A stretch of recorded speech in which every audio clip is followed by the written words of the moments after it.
40 million people. It is a number so vast that the human brain literally cannot process it. We can visualize 100 people in a room. We can maybe visualize 10,000 in a stadium. But 40 million? That is the entire population of Canada, deleted. Every man, woman, and child in the second largest country on Earth, gone in the span of just 3 years.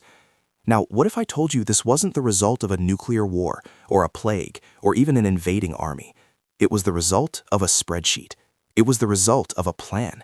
It was the result of one man's absolute belief in the power of math and the malleability of human nature. This is the story of the Great Leap Forward, and how a series of seemingly logical decisions led to the greatest man-made disaster in human history. To understand how this happened, we have to go back to 1958.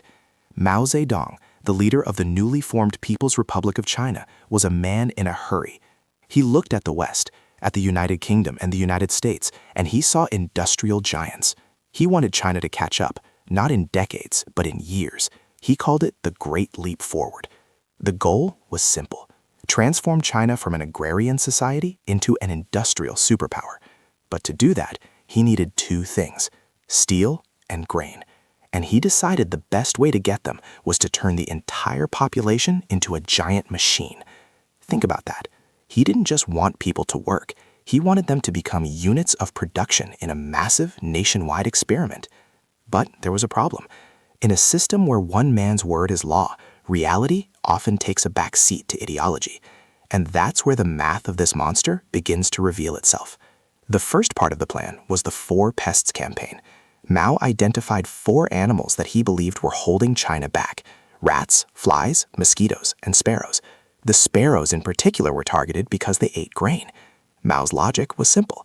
If every sparrow eats 4 pounds of grain a year, and we kill 100 million sparrows, we save 400 million pounds of grain. It is basic math, right? The entire country was mobilized. People danged pots and pans to keep the birds from landing until they fell from the sky dead from exhaustion. They destroyed nests and shot the birds down.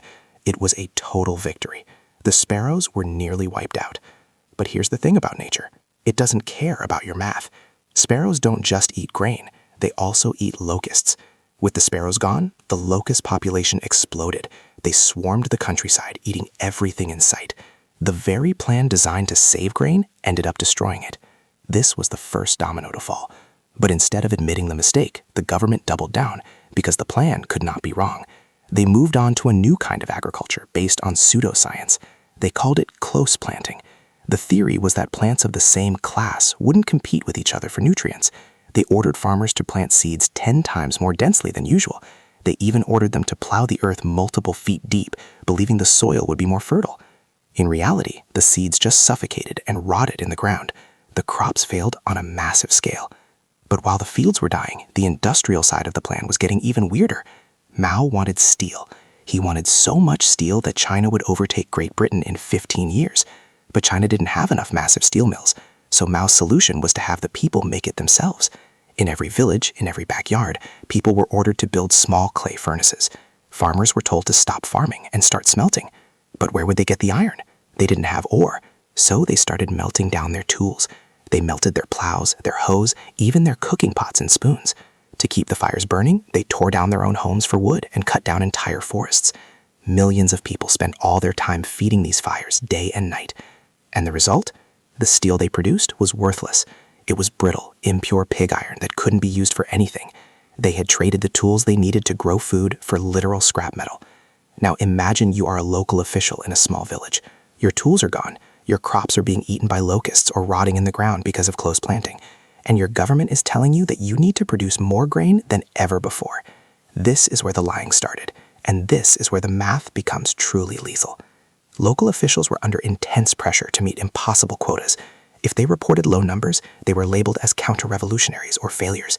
So they lied. They reported record-breaking harvests that didn't exist. If a field produced 1 ton of grain, they reported 5. If it produced 5, they reported 10. They called these Sputnik fields, named after the Soviet satellite, to show how high their yields were soaring. The central government in Beijing, looking at these fake numbers on their spreadsheets, believed there was a massive surplus.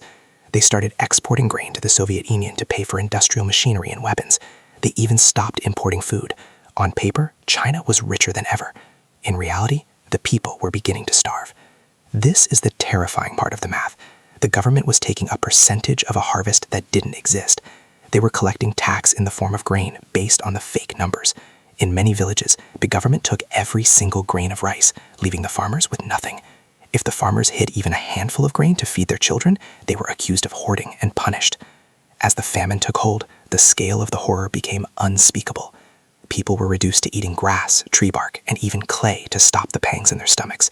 There are accounts of parents swapping children with neighbors so they wouldn't have to witness the fate of their own offspring before they were consumed. The social fabric of the countryside disintegrated. And yet, when reports of the famine reached the top, they were dismissed. When a high-ranking general named Pang Dewei dared to tell Mao the truth about what was happening in the villages, he wasn't thanked. He was purged and disgraced. Because in a cult of personality, the leader cannot be wrong. If the plan is perfect and the plan is failing, then it must be the people who are at fault. It must be saboteurs or lazy peasants or hidden enemies. So the pressure increased. The quotas went up, the lying became more desperate. It was a feedback loop of death. By 1960, the death toll was climbing into the millions every month. The Great Leap Forward had become a great leap into the abyss. It is estimated that between 15 million and 45 million people died during this period. Most historians settle on the figure of 30 to 40 million. To put that in perspective, that is roughly the same number of people who died in the entirety of World War I, but it happened in a single country, mostly without a single shot being fired. It was a death by administration. It was a death by ideology. It was the result of a man who looked at a nation of individuals and saw only a giant math problem to be solved. The tragedy is that it was entirely avoidable. It wasn't caused by a drought or a natural disaster. It was caused by the hubris of a leader who believed he could bend the laws of economics and nature to his will. It was caused by a system that punished truth and rewarded lies. Eventually, the program was quietly abandoned, and the government shifted its focus. But the scars remained. An entire generation was hollowed out. Families were shattered. The sheer weight of that silence, the hidden graves, and the unspoken trauma shaped the future of China in ways we are still seeing today. So why do we tell this story? Why focus on the math of a monster? Because numbers have power. They can be used to build bridges and heal the sick, but they can also be used to mask the suffering of millions. When we turn people into statistics, we lose sight of their humanity. We start to believe that a few million lives are a small price to pay for a greater good. We start to think that we can control the uncontrollable. The story of the Great Leap Forward is a warning. It is a warning about the danger of absolute power, the importance of truth, and the horrific cost of treating human beings like variables in an equation. It reminds us that behind every statistic in a history book, there was a person with a name, a family, and a life that mattered. If you found this dive into the darker side of history compelling, make sure to hit the subscribe button and turn on notifications. We explore the stories that shaped our world, no matter how uncomfortable they might be. What do you think is the most dangerous lesson from this period? Let me know in the comments below.